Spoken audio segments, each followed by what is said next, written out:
ตนฝึกใจให้หายทุกข์คลายลำเค็ญเกิดมาทำไมถามใจบ้างสิเกิดมาทั้งทีอย่าใช้ชีวิตเริงเล่นศีลธรรมจัญญาเมื่อหน้าก็ไม่จำเป็นบัณฑิตแลเห็นเหยียดเย็นยามเช้าเศร้าสูญคิดกันทุกคราเกิดมาไม่ช้าก็ตายโลกยังวุ่นวายมีร้ายเลวหน้าเป็นห่วงแล้วเราเป็นคนยังวุ่นวายไปตามดวงตื่นมายังห่วงมารับฟังความเป็นจริง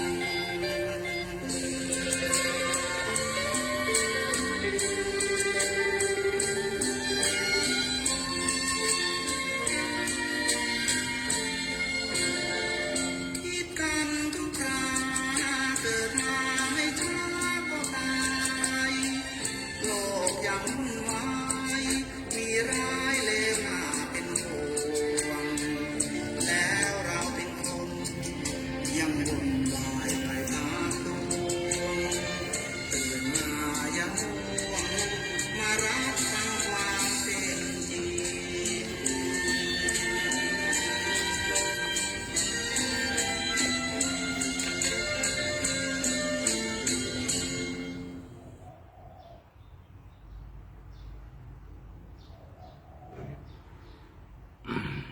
กว่าจะมีวันนี้ กว่าจะมีถึงวันนี้โชคดีนัก ได้ผ่านพ้นอุปสรรคมามากหลาย ใช้ขันติวิริยะประคองกาย ทั้งดีร้ายให้ผ่านพบประสบมา ด้วยสองมือหนึ่งสมอง และสองเท้ากว่าจะมาเป็นตัวเราสู้ฟันฝ่า ได้ซึมซับกับสรรเสริญและนินทาคือคุณค่าตามลิขิตชีวิตจริง เพราะฉะนั้นเมื่อถึงจุดโค้งสุดท้าย ควรปล่อยวางเรื่องเบื่อหน่ายทั้งชายหญิง แม้หนักนิดเบาหน่อยค่อยทวงติ่ง การผูกมิตรสำคัญยิ่งกว่าสิ่งใด ที่ปลายฟ้าแสงสุรีเริ่มหรี่แสง สัญญาณแห่งการอำลาเริ่มบอกใบ้ยึดธรรมะชโลมจิตคืออภัย ด้วยไม่รู้ว่าเมื่อไรตายจากกัน ขอนอบน้อมแด่คุณพระรัตนตรัย ขอนอบน้อมพระเดชพระคุณพระเจ้าคุณพระธรรมเสนาบดีแห่งกองทัพธรรมของคณะสงฆ์ภาค7พระมหาเถรานุเถระเจ้าคณะพระสังฆาธิการกู้ตนกู้องค์ขอเจริญสุขเจริญปอนพ่อแม่ศรัทธาท่านสาธุชนพุทธบริษัททั้งหลายที่กำลังเปิดเครื่องรับฟังต่างขึ้นสถานีวิทยุ 96.0 เมกะเฮิรตซ์วิทยุเพื่อพระพุทธศาสนาและจริยธรรมจังหวัดเชียงใหม่อยู่ในขณะนี้รายการที่ท่านฟังอยู่นี้ชื่อว่ารายการเสียงธรรมเสียงทองหรือว่ารายการอู้จาภาษาธรรมกับเมืองล้านนากระผมอาตมาภาพพระครูเมธีสุตากรหรือพระมหาสมบัติชวนะเมธีเจ้าวัดวัดผาบ่องมังคลารามนามมงคลในเขตกำแพงเมืองจันไนติดกับวัดพระสิงห์หลวงนำรายการปราบญาติโยมสาธุชนพุทธบริษัททั้งหลายสัปดาห์หนึ่งก็3 วันจันทร์วันอังคารเริ่มแต่บ่ายโมงเป็นต้นไปจนถึงบ่าย2 โมงส่วนวันพุธนั้นเริ่มตั้งแต่เวลาบ่าย3 โมงถึงบ่าย4 โมงวันนี้ปาพบกันก็ตรงกับวันจันทร์ที่9 มีนาคม 2569ปาพบกันวันนี้ก็จะนำสิ่งที่ดีมีประโยชน์มาฝากญาติโยมสาธุชนพุทธบริษัททั้งหลาย เพราะว่าท่านจะอยู่ที่ไหนหนแห่งใดก็ตามที่สามารถรับฟังรายการนี้ได้ทาง Facebook ก็ดีทั่วโลกตลอดถึงทางสถานีวิทยุเท่าที่เครื่องส่งของเราจะส่งถึงได้ก็ขอส่งความปรารถนาดีท่านทั้งหลายอยู่ดีมีสุขอายุมั่นขวัญยืนมีความสุขกับการทำงานณเวลานี้เพราะว่าการงานของท่านนั้นจะเป็นงานหนักงานเบาหรือว่าจะเป็นงานอะไรอย่างก็ตามงานคือเงินคืองานบันดาลสุขนะคนที่มันมีงานก็มันมีเงินฉะนั้นเมื่อมีงานก็จงภูมิใจว่าตัวเขาไม่มีการมีงานทำเขาจะต้องเกิดมาเป็นคนแล้วก็ต้องทำหน้าที่เพื่อความอยู่รอดปลอดภัยของชีวิตไม่ว่าสัตว์หรือว่าคนก็ตามตื่นเจ้าขึ้นมาเขาก็จะหันนกทั้งหลายบินออกกันมาหากินเหล่าสัตว์ทั้งหลายก็ห้องระงมกันไปทั่วเพื่อจะหาอาหารการกินมาต่อเลี้ยงชีวิตให้อยู่รอดไปนั่นคนเอาก็เช่นเดียวกันก็ต้องตราบใดที่เขายังมีชีวิตอยู่เขามีเหี้ยวมีแหงที่ช่วยตัวเก่าได้หรือว่าจะต้องดูแลกันก็ต้องดูแลพอไว้ซึ่งกันและกันไปเท่าที่เขาจะอยากจะทำได้นั้นก็ขอทุกคนมีกำลังใจในการทำงานอย่าท้อแท้ท้อถอยขอมีความอดทนอดทน ทั้งหลายในช่วงแรกนี้ก็จะเป็นช่วงของประทีปธรรมประทีปธรรมตอนที่11โดยท่านพระศรีธรรมนิเทศท่านเจ้าคุณพระศรีธรรมนิเทศอดีตเจ้าวาดวัดสันปะกอยหรือท่านอาจารย์พระมหากมลเปลี่ยนธรรม7ประโยคในตอนที่11นั้นท่านได้อ่านหรือท่านได้อู้ไว้ฝากไว้แต่คณะลูกศิษย์ลูกหาก็ได้บันทึกเป็นลายลักษณ์อักษรไว้ว่าทำใจให้ผ่องใสตามปกติคนเฮาทุกคนต้องการความสุขใจต้องการความสบายใจแต่เนี่ยหยังเพราะเหตุไอ้หยังเฮาจึงชอบเก็บเอาเรื่องบอกเป็นเรื่องมาใส่ไว้ในใจอารมณ์ใดที่ทำให้จิตใจเศร้าหมองชอบเอาอารมณ์นั้นมามักมาดองไว้ในจิตในใจจึงทำให้จิตใจเศร้าหมองขุ่นมัวอารมณ์บูดอารมณ์เสียหัวเสียวิธีตักตวงเอาความสุขใจความสบายใจมาใส่หัวโดยบ่ต้องลงทุนเสียเงินเสียทองแม้แต่บาทเดียวบ่ต้องออกนอกบ้านไปแสวงหาความสุขที่ไหนเสียน้ำมันแปลงเพียงแต่ฮักใจคือลืมความหม่นหมองเรื่องใดอารมณ์ใดถ้าคิดแล้วทำใจทำให้ใจบ่สบายก็อย่าไปคิดถึงมันทำใจให้รื่นเริงบันเทิงเอาไว้อายุของคนเฮาบ่มีใครอยู่ได้ถึง100 ปีถึงมีก็มีบ่กี่คนเนี่ยยังจะต้องเสียเวลากับเรื่องเก่าซึ่งมันผ่านไปแล้วหรือไปเสียเวลากังวลใจกับเรื่องที่ยังมาถึงเรื่องซึ่งอาจจะมีก็ได้จะมีก็ได้มันบ่มีประโยชน์อย่างเพราะฉะนั้นพระพุทธเจ้าจึงตรัสไว้ว่าปริโยทะปัยยะอัตตนังจิตตะเกเสหิบัณฑิโตบัณฑิตพึงทำตนให้ผ่องแผ้วจากเครื่องเศร้าหมองจิตจึงขอเชิญชวนตั้นสาธุชนจงปากันมาลืมความผิดพลาดความบกพร่องของตนเหียเลิกกังวลใจกับเรื่องที่ยังบ่เกิดมาเริ่มต้นชีวิตใหม่ให้สดใสให้อภัยแก่คนที่ทำความผิดทุกคนมีเมตตาปราณีต่อผู้อื่นเหมือนเมตตาปราณีตัวโดยนึกว่าบ่มีใครอยากได้ความชั่วทุกคนอยากได้ความดีเราทุกคนควรยึดยื่นความรักความรักแก่กันและกันเลิกกึดห้ำหันประหัตประหารกันเหี้ยมองกันในแง่ดีถ้าเผื่อมีภัยล่วงเกินก้าวร้าวในตัวเฮาก็เพื่ออภัยได้ก็ควรเพื่ออภัยลืมได้ก็ควรลืมบอกคนที่จะผูกโคตรหรือเก็บเอาความโกรธความเจ็บใจนั้นไว้มันจะทำให้จิตใจของเราเศร้าหมองเสียเวลาปราบค ผู้เป็นบัณฑิตย่อมมีจิตที่ผ่องใสเพราะบ่เก็บเอาความทุกข์มาใส่ไว้ในใจนั่นเองอันนี้ก็คือประทีปชีวิตโดยจากมูลนิธิสุคนโธและมูลนิธิพระศรีธรรมนิเทศวัดสันป่าคอยนำมาบอกกล่าวญาติโยมสาธุชนทั้งหลายเป็นช่วงแรกในวันนี้ ท่านสาธุชนพุทธบริษัททั้งหลายก่อนที่จะเข้าเรื่องราวของธรรมะอาตมาภาพก็มีข่าวสารงานบุญที่จะมาแจ้งให้ท่านทั้งหลายได้ทราบ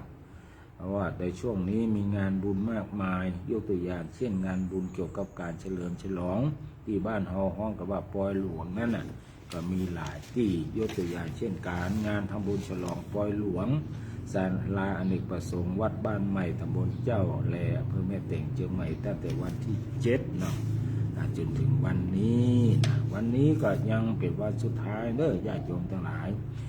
ที่วัดบ้านใหม่ตำบลเจ้าแลอำเภอแม่แตงเพิ่นมีมาตั้งแต่วันที่7วันนี้วันที่9เป็นวันสุดท้ายตั้งแต่เวลา9 โมงเป็นต้นไปก็จะมีหัววัดหัววาต่างๆแห่เครื่องทายทานเข้าตลอดทั้งวันในโอกาสนี้ทางวัดบ้านใหม่คณะสภากรรมการกลุ่มสตรีแม่บ้านกลุ่มหนุ่มสาวทุกคนมีความยินดีจึงขอเรียนเชิญท่านสาธุชน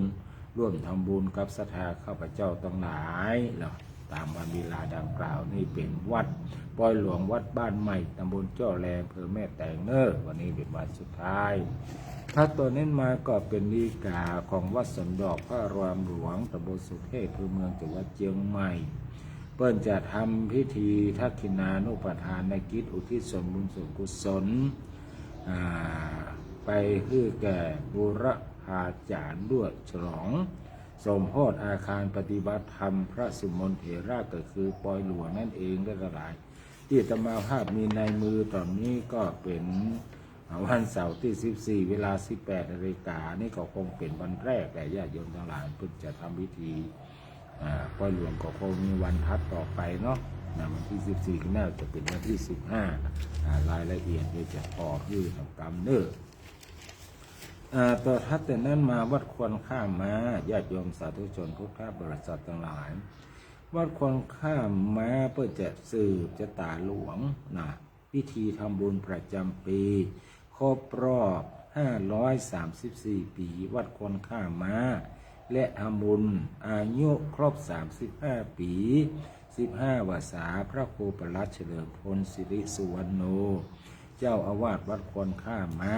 ณวิหารวัดควรข้ามมาตำบลศรีภูมิอำเภอเมืองจังหวัดเชียงใหม่วันอังคารที่10 มีนาคมเนาะวันพรุ่งนี้ล่ะกันเนี่ยวันอังคารที่10 มีนาคมเวลา9:39 นาทีญาติโยมสาธุชนทั้งหลายพรุ่งนี้ปะกันที่วัดควรข้ามมาใครจะไปตั้งลงทานก็ติดต่อประสานงานไปยังวัดควรข้ามมาได้หมายเลขโทรศัพท์0844881871ท่านพระครูประหลัดเฉลิมพลเจ้าวาด0844881871เอาทำกรรมเนาะ0844881871อันนี้เพิ่นจะมีงานบรรพุที่วัดควรข้ามมาเฉลิมฉลองวัดอายุครบ534 ปีและก็ทำบุญอายุเจ้าวาดอายุ35 ปี15 วาษาท่านประหลัดเฉลิมพลท่านพระครูประหลัดเฉลิมพลที่แจ้งท่านได้รับทราบร่วมงานกันนอกจากนั้นในวันที่20ญาติโยมทั้งหลายวันที่21 22เอาเป็นว่าตั้งแต่21เป็นต้นแต่ไปถึงวันที่22คณะสงฆ์วัดจ้างเขี้ยนพร้อมกับด้วยโรงเรียนชุมชนจ้างเขี้ยนได้ร่วมกันดำเนินการก่อสร้างศาสนสถานและเสนาสนะภายในวัดประกอบด้วยอาคารปฏิบัติธรรมบูรณวิหารอาคารรับรองอาคารบุษโกมุตซึ่งวันนี้การก่อสร้างได้เสร็จสมบูรณ์เรียบร้อยรวมงบประมาณตึงหมด เนี่ย26 ล้านปดนะ26 กว่าล้านนะท่านทั้งหลาย800,000 บาทควรอันนี้เพิ่นจะมีงานฉลองเนอะวัดจังเทียนนะกำหนดการก็เอาตั้งแต่วันที่21 22ถึง22ก็แล้วกันคณะศรัทธาหัววัดหัววาต่างๆแห่เครื่องทายทานเข้าร่วมอันโมทนาตลอดวันพร้อมมหรสพสมโภชตามประเพณีเนอะนี่เปิดของวัดจังเทียนท่านทั้งหลายเนาะมีวันที่20เป็นต้นไปเนอะแล้วก็มาถึงงานวัดหม้อคำตวงท่านทั้งหลายทางวัดหม้อคำตวงเพื่อจะได้ฉลองอายุของวัดครบ550 ปีวัดหม้อคำตวงตำบลสีภูมิคือเมืองเชียงใหม่และก็งานอายุวัฒนมงคลครบ84 ปี7 รอบท่านพระครูประภัสสุตกิจอุบามิ่งมิตรประภัสโรเจ้าวาดวัดหม้อคำตวงจะทำบุญถวายเสนาสนะวิหารใจเจดีย์ที่บูรณะแล้วใหม่โดย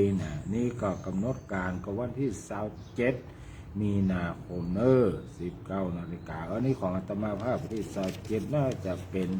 งานน่าจะเป็นวันที่28เพิ่มขึ้นมาเนาะอันนี้มันเป็นงานเฉพาะวันแรกนะที่พระนิมนต์อาตมาเป็นทักษิณา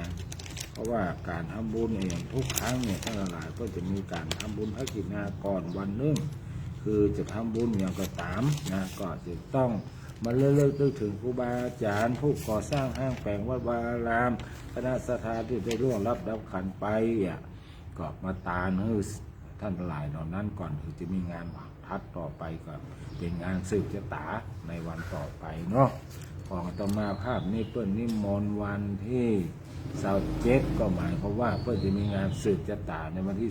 28ที่วัดหม้อคำตวงท่านทั้งหลายแล้วก็มาวันที่วันที่12 เมษายนท่านทั้งหลายวันที่12 เมษายนอันนี้ก็เป็นงานประเพณีส่งน้ำพระเสตังคมณีพระศิลาวัดเจียงมั่นตำบลสีภูมิเมืองจังหวัดเชียงใหม่อันนี้เปิดก่อนเนี้ยทุกปีแล้วญาติโยมสาธุชนทั้งหลายเพราะว่าก่อนที่เขาจะเอาพระเสตังคมณีหรือว่าพระศิลาวัดเชียงมั่นพระพุทธรูปสำคัญของเมืองเชียงใหม่โดยเฉพาะวัดเชียงมั่นนั้นเป็น the first temple of เชียงใหม่เนาะเป็นวัดแรกในจังหวัดเชียงใหม่ที่พ่อขุนเมืองลายเพื่อนได้สร้างเอาไว้เพราะฉะนั้นก็พระพุทธรูปสำคัญก็พระเสตังคมณีพระศิลาวัดเชียงมั่นเนี่ยเพื่อนจะได้ออกแห่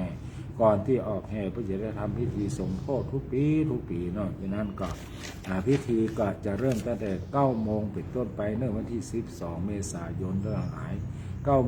9:30 นาทีเป็นต้นไปนะ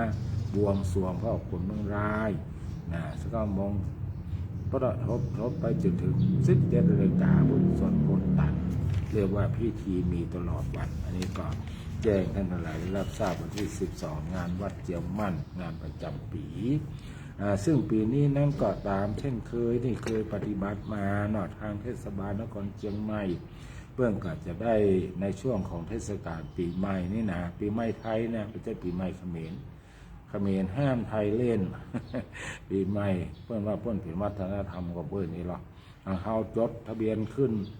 ว่าเป็นวัฒนธรรมที่แตะต้องมาได้เป็นที่เรียบร้อยแล้วเพื่อนยังไม่ได้จดแต่ว่าเพื่อนก็เป็นของเพื่อนว่ากันไปเนาะก็มันก็ว่าเป็นของไผ่ขอเป็นสิ่งที่ดีเป็นของไผ่ก็ได้ดีหมดญาติโยมทั้งสาธุชนทั้งหลายตั้งแต่เขาเกิดมากับพระประเพณีปีใหม่เนาะปีใหม่เมืองปีใหม่ไทยการตลอดดังนั้นก็ในช่วงปีใหม่นี้ทางเทศบาลนครเชียงใหม่ก็ได้ส่งเสริมวัฒนธรรมประเพณีอย่างที่เฮาละมาได้นั่นก็คือการแห่พระพุทธรูปที่สำคัญของจังหวัดเอายกตัวอย่างเช่นหลวงพ่อดับไพก็ดีวัดพระสิงห์ก็ดีวัดเจียงมั่นก็ดีแม้กระทั่งวัดผาบองเนาะวัดผาบองมังคลารามเนี่ยวัดที่ว่าวัดมงคลเนี่ยท่านหลายมังคลารามแปลว่ามงคลเนี่ยวัดผาบองเนี่ยมีชื่อแถมอย่างนึงคือวัดมงคลรัตนารามคือเปรียบเป็นแก้วเป็นมิ่งที่มงคลเขาก็ได้นำพระ เข้าไปแห่ร่วมกับเทศบาลนครเชียงใหม่เกือบทุกปีเลยญาติโยมทั้งหลายตั้งแต่ประมาณนับถอยหลังไปเป็น10 ปีนี่เราก็ได้ร่วมกันกุปีก็ได้นำพระมงคลประสิทธิโชคนะซึ่งเป็นวัดของพระประจำวัดผาบองจริงๆวัดประจำพระประจำวัดผาบองนี่ที่สำคัญมีหลายองค์ญาติโยมสาธุชนทั้งหลายทั้งมีชื่อและไม่มีชื่อนะหลวงพ่อใหญ่ชัยมงคลอุดมโชคเนี่ยเป็นพระพุทธรูปที่ใหญ่นะตั้งอยู่กลางเด่นวัดผาบองเนี่ยนะมีความใหญ่เนี่ยในอำเภอเมืองเชียงใหม่เนี่ยก็ชื่อว่าประมาณก็แบบ1 กับ 2เนี่ยความใหญ่ของมันนะขนาดว่าองค์ท่านนี่นั่งนะยังสูงเมื่ออี้นี่ถ้าเพิ่นยืนมันจะสูงเมื่อใดกับหมอเนี่ย อันนี้ก็พระพุทธรูปสำคัญของวัดผาบองหลวงพ่อใหญ่ชัยมงคลอุดมโชคนอกจากนั้นพุทธรูปคู่วัดคู่วาสร้างในสมัยกษัตริย์นครเชียงใหม่นั่นก็คือหลวงพ่อเนี่ยพระพุทธาภิมงคลฝนตองแสนแห่นะไม่ใช่ผ้าแสนแห่นะแต่เป็นฝนทองแสนแห่นี่ก็อายุกว่า500 ปีประดิษฐานอยู่ในพระวิหารเนอะนอกจากนั้นเราก็มีพระพุทธรูปเงินด้วยนะหลวงพ่อเงินนะญาติโยมทั้งหลายเงินแท้ๆนะที่เป็นหล่อด้วยเงินนะจริงๆก่อนหน้านั้นเราก็โม้ว่าเรามีพระพุทธรูปเงินประดิษฐานอยู่ในวิหารเนื่องจากในก่อนๆนั้นนะเมินละตั้งแต่ปีในกระบอกหัวนะในสมัยอดีตการที่คนโบราณของเราจะเป็นเจ้าวาดก็ดีคณะกรรมการวัดก็ดีเพื่อก็ปกป้องคุ้มครองเพื่อฆ่าเซิกมาลักขโมยเอาพระพุทธรูปสำคัญที่ประดิษฐานในวัดเอาไปประเทศของเขาก็อย่างนี้เป็นต้นก็เลยเอาปูนพอกไว้เมื่อเมื่อต้นปีอาตมาภาพได้ประกาศเชิญชวนท่านหลายมาร่วมกันปิดทองพระพุทธรูปนั่นก็ช่างเพื่อก็เคาะปูนเคาะไปเคาะมากลายเป็นว่าในตัวของปูนพระพุทธรูปทุกองค์นั้นเป็นยกเว้นพระประธานองค์ใหญ่นอกจากนั้นเป็นทองสำริดไป3 องค์แล้วก็มีแต่องค์นั่งเป็นเงินญาติโยมทั้งหลายไอ้ตัวองค์ที่เป็นทองสำริดนั้นตอนนี้เราก็ได้ปิดทองไปที่เรียบร้อยละปิดทองเซตไป3 องค์เรียบร้อยแล้วส่วนเงินเราก็จะคงไว้อย่างนั้นแหละบอกปิดละเก็บไว้หรือญาติโยมทั้งหลายได้มาขอโชคขอลาภหลวงพ่อเงินวัดผาบองเด้อนี่แจ้งท่านหลายได้รับทราบดังนั้นเรามีของดีเพราะอย่างเพราะว่าวัดผาบองมันเป็นวัดที่มีอายุยืนท่านหลายมีอายุล่วงแล้ว500 กว่าปีได้จดทะเบียนกับสำนักงานพระพุทธศาสนาแห่งชาติเมื่อปี 2000นะฟังดีๆนะ2035ท่านหลายเมื่อปี 2035 ก็ 2559 มาลบ 2035 เป็นเวลากี่ปีนะท่านทั้งหลายก็ลองตึกก่อยกันแล้วกันฉะนั้นพระพุทธรูปทุกองค์นั้นก็จะเป็นพระรูปที่ศักดิ์สิทธิ์และก็มีอายุมาหมื่นนั้นในช่วงปีใหม่นี้ก็อยากจะเชิญชวนญาติโยมสาธุชนทั้งหลายได้มาไหว้พระที่วัดผาบองมาขอพรที่วัดผาบองนอกจากนั้นเขาก็มีเจดีย์จำลองบอกว่าท่านจะเกิดปีอย่างก็ตามนะ12 ราศีเขามีเจดีย์ทุกราศีที่วัดผาบองวัดน้อยเนี่ยก็เนื่องจากเนื้อที่วัดเขาน้อยเขาก็ปรับไปตามนั้นวัดเขาน้อยเขาก็เอาเจดีย์น้อยนะแต่ว่ามีทุกราศีเอาไว้ญาติโยมทั้งหลายได้กราบได้ไหว้บ่ต้องไปถึงเมืองพม่าก็ต้องไปที่ไกลๆเนาะสเวดากองกับมีที่วัดผาบองนี่ละอันนี้ก็แจ้งท่านทั้งหลายได้รับทราบ นอกจากนั้นก็ถือโอกาสบอกบุญว่าญาติโยมท่านใดอยากจะร่วมเป็นเจ้าภาพก็จะดีไซน์เนาะก็จะดีไซน์ก็สามารถที่จะร่วมกันบริจาคได้นอกจากนั้นทางวัดผาบองจะจัดตั้งผ้าป่าสามัคคีปีใหม่เมืองซึ่งได้ทำมาทุกปีแต่ปีใหม่นี้อาตมาภาพก็อยากจะได้ปัจจัยนักๆน้อยนะเนื่องจากว่าจะได้เปลี่ยนพื้นบนวิหารเนี่ยพื้นที่ปืนเปิ้ลเนี่ยจริงๆแล้วเปิ้ลก็ไม่ได้ปูกระเบื้องอะไรสักอย่างบนวิหารในสมัยก่อนก็เป็นสไตล์ธรรมดานะเป็นปูนหล่อธรรมดานะแล้วถึงวันนี้เราปูพรมนั่นแหละอาตมาภาพให้เอาพรมออกนะพ มออกเพราะว่ามันทำความสะอาดเนี่ยมันอาจจะสกปรกบางทีบางครั้งเนี่ยขี้นกขี้หนูตกเข้าไปเหี่ยวนกเหี่ยวอย่างข้างคาวข้างเคอมันตกเข้าไปมันก็หายเข้าไปในผมเขาพอด้วยตาเปล่าก็บาหันว่ามันสกปรกตรงไหนนะแต่ความจริงมันคือสกปรกนั่นแหละฉะนั้นก็อยากจะเปลี่ยนเป็นอาตมาภาพจะปลูกกระเบื้องนะปลูกกระเบื้องอย่างดีเนี่ยไม่ได้ไปถามราคาเตือนเดี๋ยวถ้าถามราคาเรียบร้อยก็จะมาบอกญาติโยมทั้งหลายว่าโต๊ะตารางเมตรแล้วเท่าใดก็อยากให้ญาติโยมทั้งหลายเข้ามาช่วยกันกำเนาะมาช่วยกันแปลงพื้นในวิหารของวัดป่าบองมันทำความสะอาดง่ายมันโล่งมันเป่งมันป้องกันอัคคีภัยไปตัวมาต้องกลัวเตียนมันก้นเขาใส่โคมไฟจะลูกได้มาความปลอดภัยมันหนีนั่นก็อาตมาภาพก็เกินไว้ก่อน แต่ว่าจะไปถามราคาก่อนที่ว่ากระเบื้องนั้นจะค่อนข้างจะเป็นกระเบื้องอย่างดีนะมันเหมาะมันงามเขาจะมามีการปูพรมทับหรือว่าอาจจะปูน้อยๆนิดๆตามที่กราบต่ออันเองนอกจากนั้นโดยส่วนมากเขาก็จะปล่อยบ้างๆไปอันนี้แจ้งท่านหลายและรับทราบเนาะงานบุญของวัดป่าบองที่จะมีนั่นก็คือผ้าป่าสามัคคีปีใหม่เมืองก็จะกำหนดการทอดกันวันที่18นะวันที่18ญาติโยมทั้งหลายก็ร่วมด้วยช่วยกันได้เนาะจะห้อมเป็นกองเข้ามากองใหญ่ก็เอา 1,000 บาทก็แล้วกันเนาะกอง1,000 บาทกองละ1,000 บาทกองละ500 บาทลองขึ้นมากองละ100 บาทก็สุดท้ายหรือจะร่วมบริจาคตามเจตนา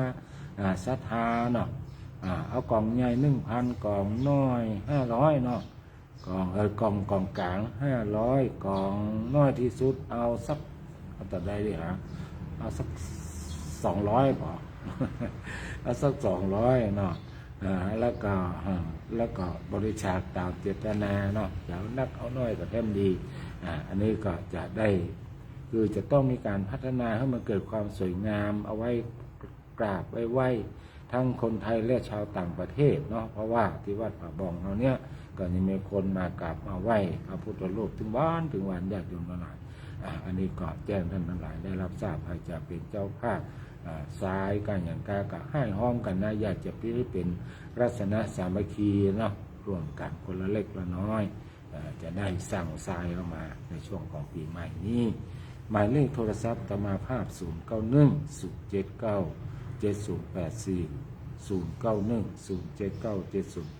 จะโทรมาในช่วงของการจัดรายการหรือว่าจะโทรมานอกรายการก็ได้อย่างวันนี้นั้นอาตมาภาพได้บันทึกเสียงไว้ก่อนเนื่องจากว่าวันนี้มีงานศพจะได้ไปเนี่ยมาเตี้ยงป่าจะได้ไปเท่าไหร่กว่าเวลามันจะบัตันมาถึงบัตันอยู่แล้วเนาะเพราะว่าเขาเริ่มบ่ายโมงอาตมาภาพก็ขออนุญาตได้บันทึกเทปไว้ก่อนวันไหนถ้าหากว่างก็จะจัดสดวันไหนถ้าบอกว่าเอาก็บันทึกเทปไว้ก่อนเพื่อบังฮือขาดตอนเพื่อให้ญาติโยมทั้งหลายที่มีจิตผูกพันกับอาตมาภาพเนาะวันนี้ได้ยินเสียงท่านมาโคมได้ยินเสียงท่านมาหาอาจจะก็เติงหากันก็ได้มันก็ไม่แน่เนาะอาตมาภาพยังก็เติงหาโยมก็แน่นอนเลยเกินก็มีโยมบางคนบางท่านก็เติงหาอาตมาภาพเช่นเดียวกันขออนุโมทนาเนอะที่ติดตามกันมาตลอดตอนนี้มีโยมสุมาลีเนี่ยอารินต้าเนี่ยท่านพระครูโอภาสมงคลกิจวัดสว่างมงคลเนี่ยท่านฉลองชัยยะมะโนเนี่ยนะเป็นต้นนะที่อยู่ในจอตอนนี้นะแต่จออยู่ในจออันนั้นยอดยานะท่านอนันต์ยอดยาเนาะนั้นยอดยานี่น่าจะอยู่ตรงไหนนี่อาจจะอยู่ทางปุ่นอ่ะตั้งสายเหนือปุ่นอ่ะผมบอกว่าน้องกราบไหว้สาเนาะขอบารมีจงเจริญนะอนุโมทนาเช่นเดียวกันเนอะโยมอนันต์ยอดยาก็ได้ติดตามรายการอยู่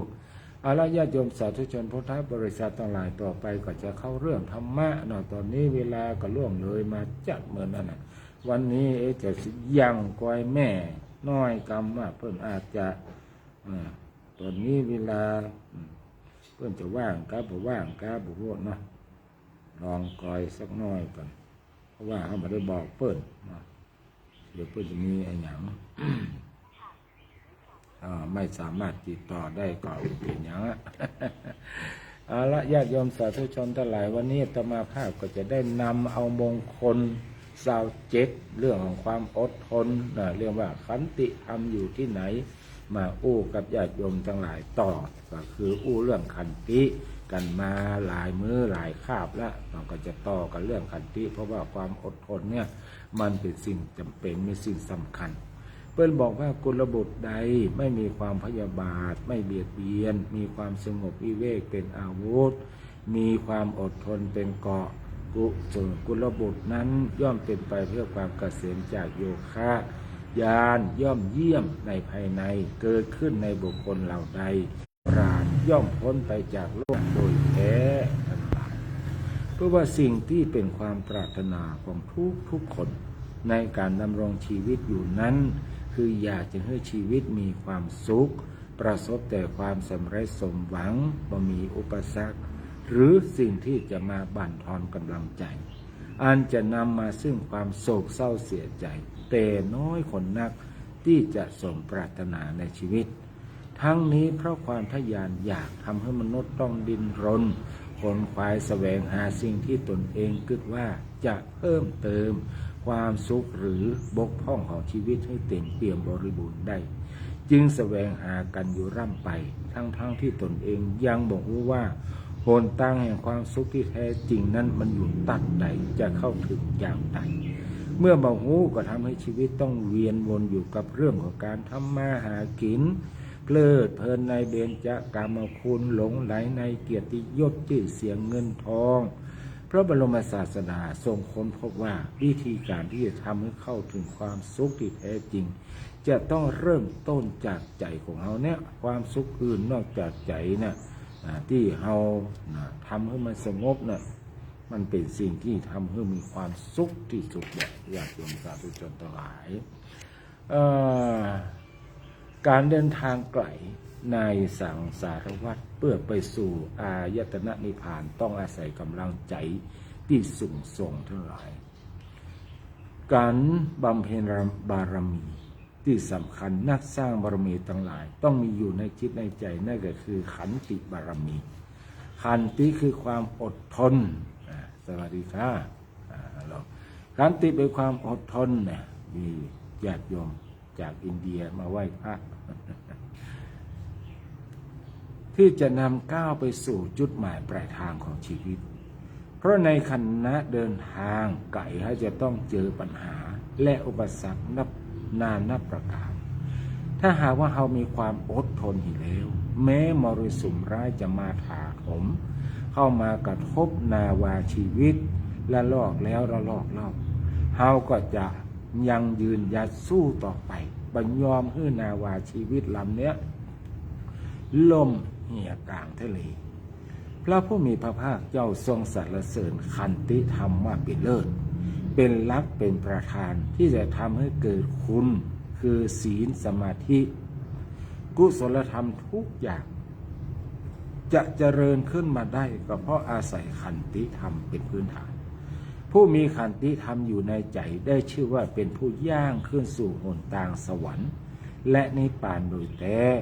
พระพุทธองค์ทรงสรรเสริญแห่งว่ายกเว้นปัญญาแล้วเราตถาคตสรรเสริญว่าขันติเป็นเลิศเพราะฉะนั้นขันติบารมีจึงเป็นบารมีที่เราต้องสั่งสมให้นักขึ้นมันจะติดตามเราไปทุกภพทุกชาติเหมือนในอดีตกาลพระสัมมาสัมพุทธเจ้าของเราทรงบังเกิดในตระกูลพราหมณ์มีทรัพย์สมบัติ80 โกฏชื่อว่ากุณฑลกุมารศึกษาเล่าเรียนจนแต่ฌานในศิลปะทุกแขนงพอพ่อแม่ละโลกไปแล้วท่านก็ได้มองขอกองมรดกที่พ่อแม่เก็บรักษาไว้ให้ท่านพิจารณาหันว่าสมบัติที่หมู่ญาติของเฮาหามาได้เนี้ยใจได้เฉพาะในภพชาตินี้เต่าอันบ่มีใครสามารถนำติดตัวไปได้เลย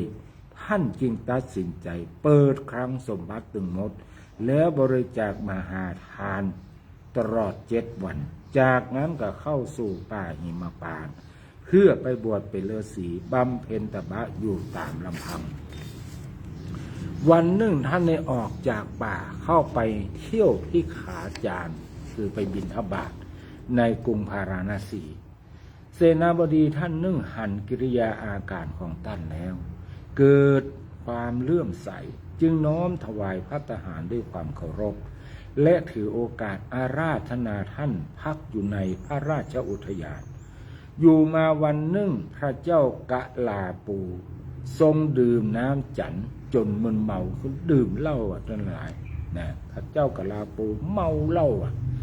มึนเมาอยู่ในพระราชอุทยานแล้วทรงบรรทมบนตักของสนมที่โปรดปรานนางหนึ่งส่วนพวกหญิงนักฟ้อนก็ป้ากันขับร้องให้พระองค์บันเทิงใจพอพระเจ้ากะลาปูทรงบรรทมลับไปหมู่ไม่ยิงฟ้อนทั้งหลายก็จวนกันไปฟังธรรมจากพระดาบทซึ่งพำนักอยู่ใกล้ๆในขณะที่กำลังฟังธรรมอยู่นั้นพระราชาได้ตื่นจากการบรรทมเมื่อพอดูรอบข้างบาหันเหล่านางสนมกำนันจึงทรงพิโรธโคตรแม้ห้าตั้งหลายได้ถือพระขันเสด็จไปหาดาบทด้วยความโกรธพร้อมกับถามว่าท่านดาบท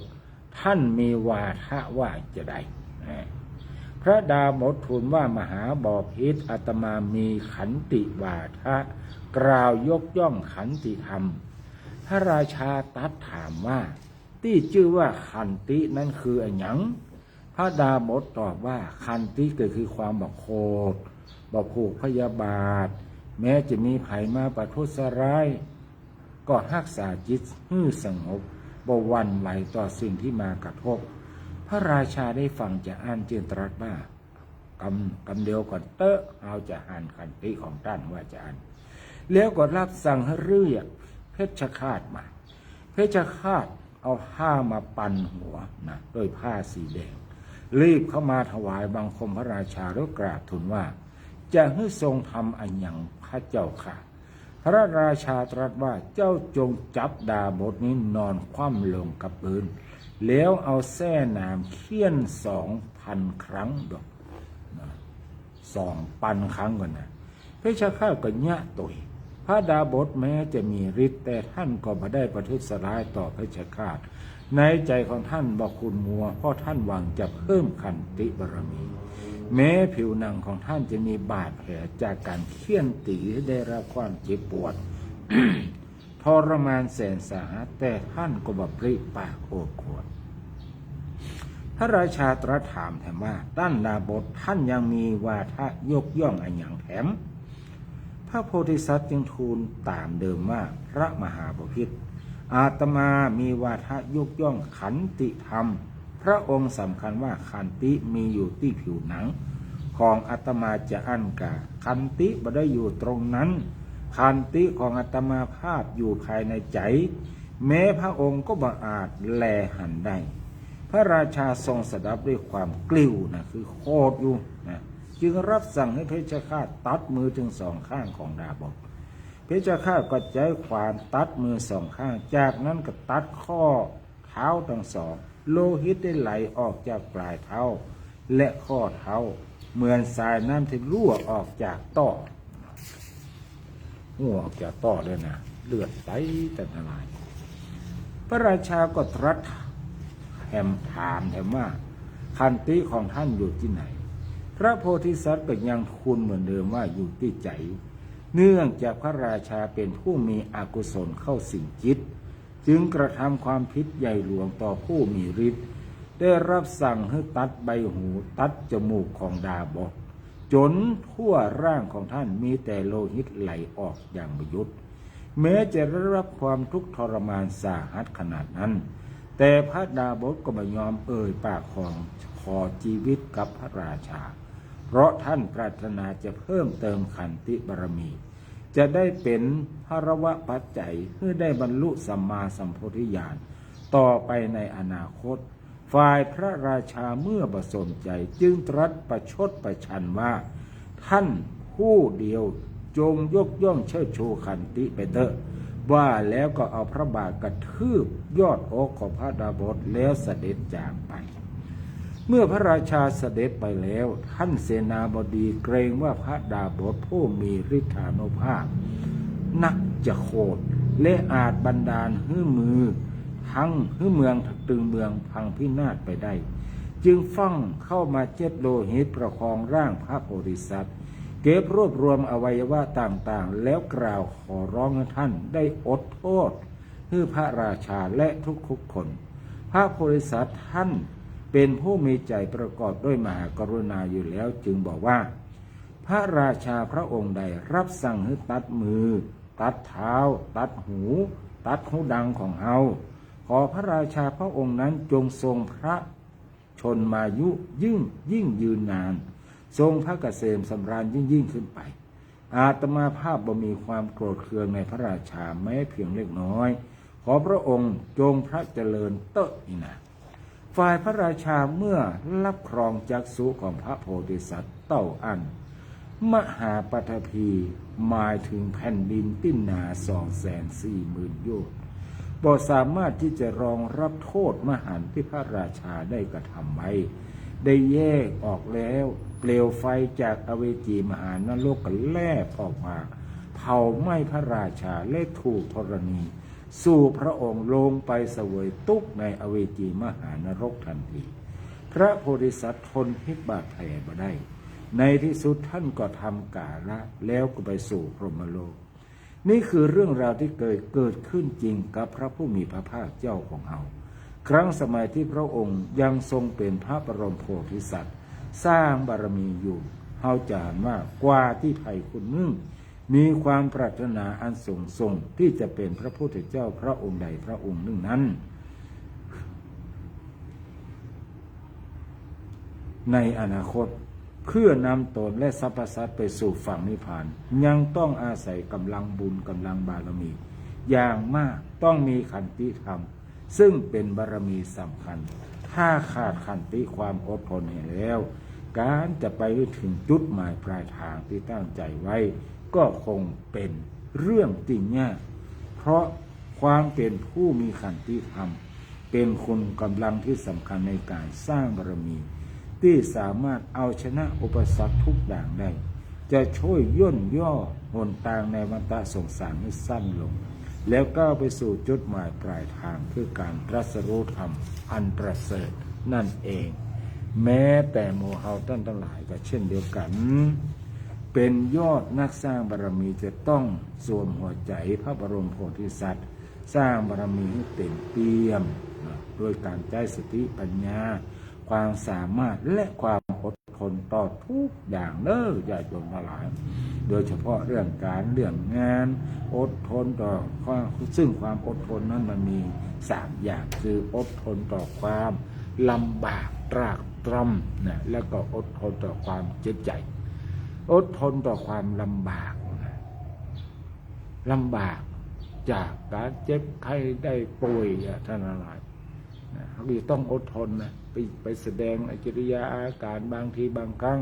เขาเป็นน้อยนิดแต่เขาแสดงอาการที่ว่านักล้ำไป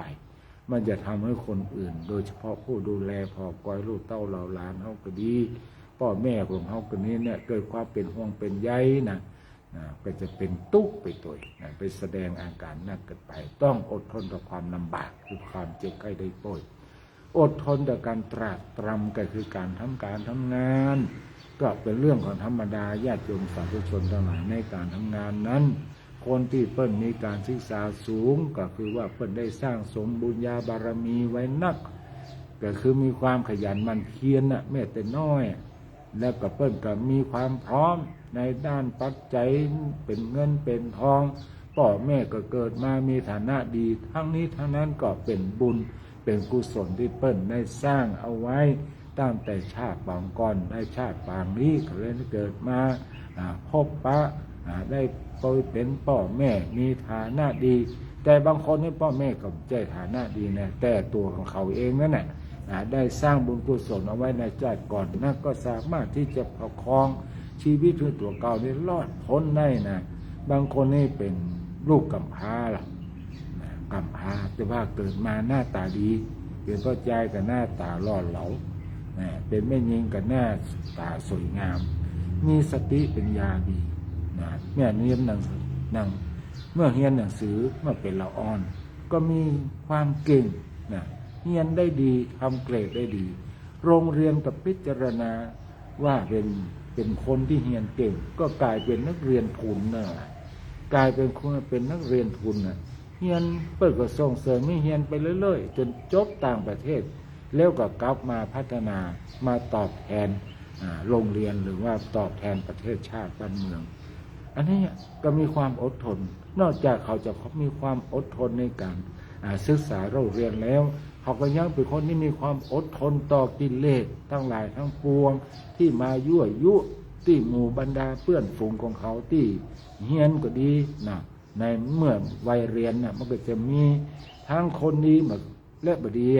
ไอ้หมู่ที่บดีก็จะชักชวนให้ไปหั่นไปนี่ไปแอวชักชวนให้โดดเรียนชักชวนให้กระด้างกระเดื่องต่อครูบาอาจารย์อย่างนี้ก็มีนะท่านอะไรเพราะเขาก็เคยเฮียนมาแล้วหรอกนะบางทีเขาก็มีอาการอย่างนั้นตัวอาจจะมีนักไม่น้อยหรือบ่มีแต่ว่าเพื่อนๆของเขามีกิริยาอาการอย่างนั้น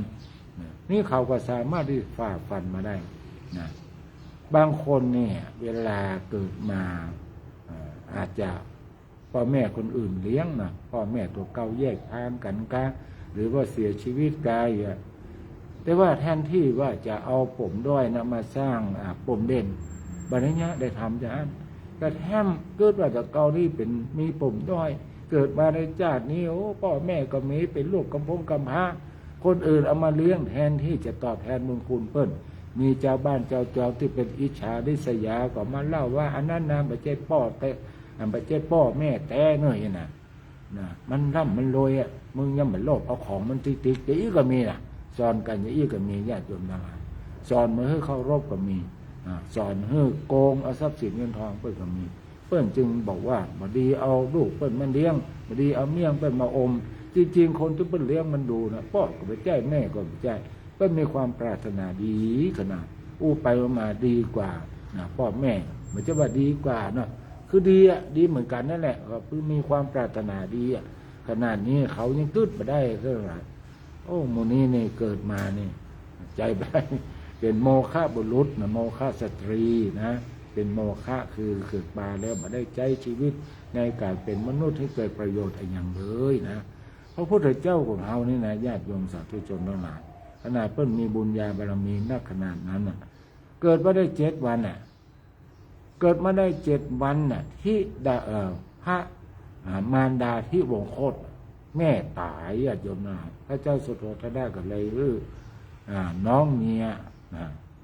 ได้ดูแลพ่อก่อยแต่นคือพระนะเป็นนะมีฐานะนะได้ดูแลแทนที่พระองค์จะเกิดว่าตัวเก่าเป็นลูกกำพร้าทำตัวเลวไหลเหมือนคนทั่วไปพระองค์เนี่ยจ้าหนูจังไรตั้งใจศึกษาเราเรียนทุกแขนงทุกอย่างเป็นสำเร็จวิชาทุกอย่างเนี่ยอันนี้เป็นตัวอย่างนะดังนั้นนอกจากที่จะมีความยันมันเพียรเนี่ยคนเราจะต้องมีขันติมีความอดทนอย่างที่ว่านะอดทนต่อความลำบากตรากตรำก็คือการทำงานนั้นแน่นอนเหลือเกินเราจะต้องมีอุปสรรคเรื่องของดินฟ้าอากาศถ้าเรายิ่งชาวไร่ชาวนาเนี่ยเอาไปเนี่ยการทำนาทำให้เนี่ยแน่นอนเหลือเกินมีทั้งความร้อนความหนาวมีทั้งฝนอากาศมีทั้งแมลงมีทั้งฝุ่นมีทั้งควันสะปันนั่นแหละมันจะต้องอดทนที่เปิ้นประสบผลสำเร็จนั้นเพราะเขาเหล่านั้นมีความอดทนมีขันติขอมีขันติความอดทนสำเร็จพระพุทธองค์ทรงยกย่องว่านอกจากปัญญาแล้วบ่มีธรรมะใดละเท่ากับขันติคือความอดทนท่านหลายก็ลองนึกภาพตัวที่ว่าท่านหลายมีบ้านมีจองอยู่ถึงวันเนี้ยเพราะอย่างมาหลายคนหลายท่านบอกว่ามันมีมาแล้วเกิดมาพ่อแม่ก็อยู่มาแล้วก็เลยอยู่ต่อพ่อแม่ไปก็เพราะพ่อแม่ของเราท่านหลายมีความอดทนมีความขยันหมั่นเพียรได้หาเอาไว้ให้เฮาหรือบางคนบางท่านก็ได้สร้างบ้านสร้างจองด้วยฝีมือของตัวเก่าเก็บหอมรอมริบก็คือมีความอดทนต่อความอยาก ความอยากจะไปแอวหั่นแอวนี่ความอยากให้กินหั่นกินนี่ก็อดเอาความอยากให้ซื้อหั่นซื้อนี่ก็อดเอาจนสามารถที่แบ่งบ้านแบ่งจองได้อันนี้ก็ความขันติขันติคือความอดทนต่างๆเพื่อนคนที่เปิ้นประสบผลสำเร็จในชีวิตทุกสิ่งทุกอย่างก็เป็นอนุสาวรีย์ก็คือความอดทนทั้งนั้นแม้แต่พระสงฆ์องค์เจ้าเนี่ยท่านทั้งหลายพระสงฆ์องค์เจ้าเนี่ยไม่ใช่ว่าที่เปิ้นมียศมีศักดิ์เป็นหลวงพ่อเจ้าคณะภาคกาเจ้าคณะจังหวัดเจ้าหน้าอำเภอเจ้าหน้าตำบลเจ้าวาดเนี่ยท่านหลายกว่าจะได้มาถึงจุดนั้นจุดนี้เนี่ยก็ต้องอาศัยความอดทนอดทนอุทิศตัวเก่าถวายแก่พระศาสนานี้เป็นอดทนต่ออย่างแรกคืออดทนต่อกิเลสทั้งหลายทั้งปวงเพื่อนฝูงของเปิ้นนั่นอาจจะเคยบวชแล้วก็ซึกไปเอาลูกเอาแม่อันนี้ก็ถือว่าเปิ้นมีความอดทนในตัวท่านเนี่ยอดทนอยู่มาจนถึงก็อดทนศึกษาเราเรียนด้วยนะคนที่จะเป็นใหญ่เป็นโตนี่ไม่ใช่ว่าอยู่เมินอย่างเดียวนะตัวเจ้าจะมาอยู่เมินอย่างเดียวแล้วเพิ่งก็แต่งตั้งให้เป็นนั่นเป็นนี่ก็ไม่ใช่นะญาติโยมนะตัวเจ้าก็จะต้องมีความรู้พัฒนาความรู้ทั้งทางโลกและทางธรรมเพื่อมันสมภูมิเพื่อจะได้เอาไปใช้ในการดูแลปกครองคณะสงฆ์ดูแลเอาไว้เป็นที่เปิ้งญาติโยมสาธุชนทั้งหลายหูทำอย่างเดียวก็ได้ก็ต้องหูทางโลกโดยมันจะได้เอาธรรมะเอามาก็เลยว่ามาบูรณาการเอามาปรับเข้ากันน่ะเพราะว่าการดำรงชีวิตของคนเฮาเนี่ยมันจะหนีเรื่องของธรรมะมาได้นะเพราะว่าการทำหน้าที่คือการธรรมะการปฏิบัติตามธรรมะนั่นเองธรรมะคือหน้าที่คือธรรมะนะหน้าที่ทุกอย่างเนี่ยหน้าที่เป็นพ่อเป็นแม่หน้าที่ทุกอย่างก็อาศัยธรรมะจะต้องเอาธรรมะนั้นไปควบคู่ในการดูแลแม้การทำหน้าที่ต่างๆก็อาศัยธรรมะทั้งนั้นแหละญาติโยมสาธุชนพุทธบริษัททั้งหลายนั้นทนลำบากทนตรากตรำและทนความอดทนต่อไปก็คือการอดทนต่อความเจ็บใจแต่ละหน่อยเจ็บใจนะที่เกิดจากคนนั้นคนนี้มาแย่เฮาได้เจ็บช้ำน้ำใจมาจุมาหลอกกะมาอู้มาจ่าได้สัตนะเรียกว่ากิริยากายทางกายก็ดีนะว่าจากำอู้คำจาก็ดีหรือว่ากึดบดีก็เฮาใกล้อย่างใกล้แบบนี้เมื่อเฮาหูแล้วเขาประทุษร้ายมีความปรารถนาบดีก็เฮาจงมีเมตตาตอบแทนกับพิเตอร์เนี่ยถ้าหากว่าถ้าสิ่งที่เขาเล่าหรือว่าสิ่งที่เขาว่ามามันเป็นสิ่งจริงนี่นะมันก็เป็นเรื่องที่ดีนั่นแหละถ้าจะได้ปรับปรุงแก้ไขเปลี่ยนแปลงมาเรามีความผิดในสิ่งนั้นสิ่งนี้ก็จะได้ปรับปรุงแก้ไขต่อไปแต่ถ้าเราบัณฑิตได้ทำก็เป็นอย่างความบริสุทธิ์เนี่ยสุทธิปัจจตังความบริสุทธิ์ไม่บริสุทธิ์เนี่ยเป็นของเฉพาะตนเป็นของตัวคนอื่นเนี่ยหูมาได้เจ้าตัวเราถ้าเราคิดว่าเราบริสุทธิ์แล้วเราก็สบายใจได้ญาติโยมสาธุชนทั้งหลาย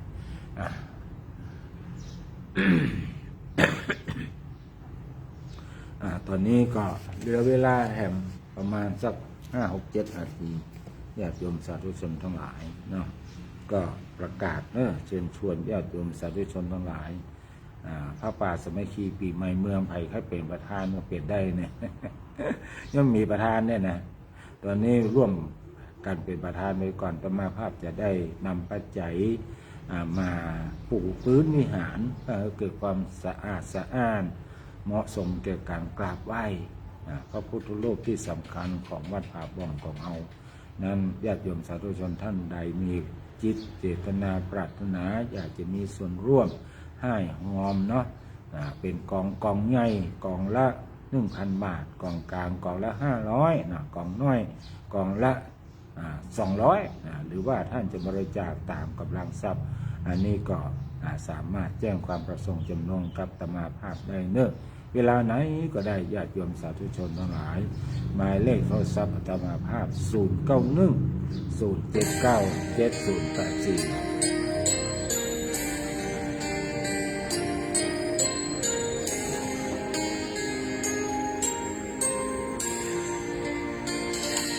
ส่องแสงที่ทางสว่างสดใส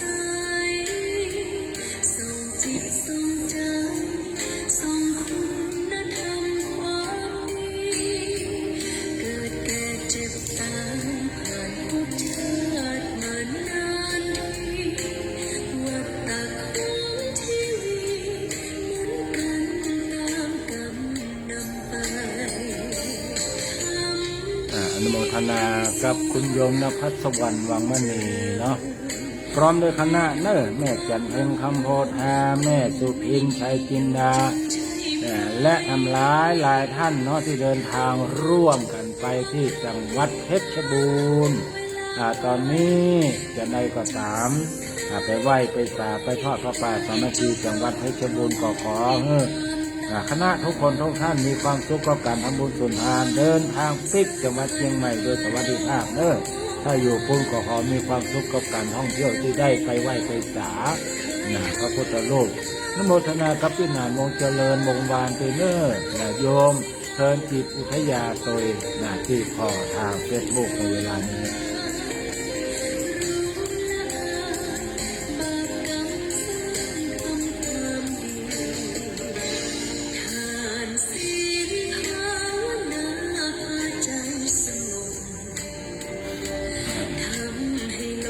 ตอนนี้ตมาภาพยังใจระบบเรียกว่าเอาไม้เสียบโทรศัพท์แล้วก็อู้อยู่เนาะแถมสักวางญาติโยมนั่นแหละตอนนี้ได้ติดต่อช่างไว้แล้วก็จะใจระบบที่มันดีๆหน่อยมันชัดมันเย็นมันดังกว่านี้เนาะอันนี้ก็ขอเวลาสักช่วงหนึ่งก็แล้วกันตอนนี้กำลังอยู่ในระหว่างในการรับภูมิขันส่งสัญญาณไปยังท่านผู้ชมผู้ฟังอยู่เนาะ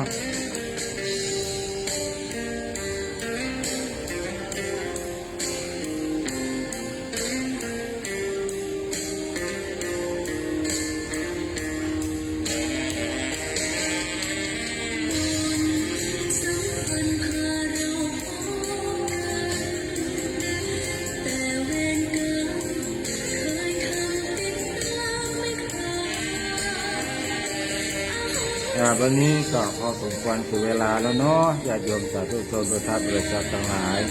มาภาพขออนุโมทนากับทุกคนทุกท่านที่ขอทางเฟซบุ๊กก็ขออนุโมทนาครับญาติโยมสาธุชนทุกคนทุกท่านที่ฟังทางรายการ96.0เมกะเฮิรตซ์โดยอำนวยพรท่านทั้งหลายอยู่ดีมีสุขอายุมั่นขวัญยืนมีความเจริญรุ่งเรืองในหน้าที่การงานการเงินยิ่งขึ้นไปทุกคนทุกท่านวันนี้จะเริญพรแล้วชั่วทำความดีมันคงใน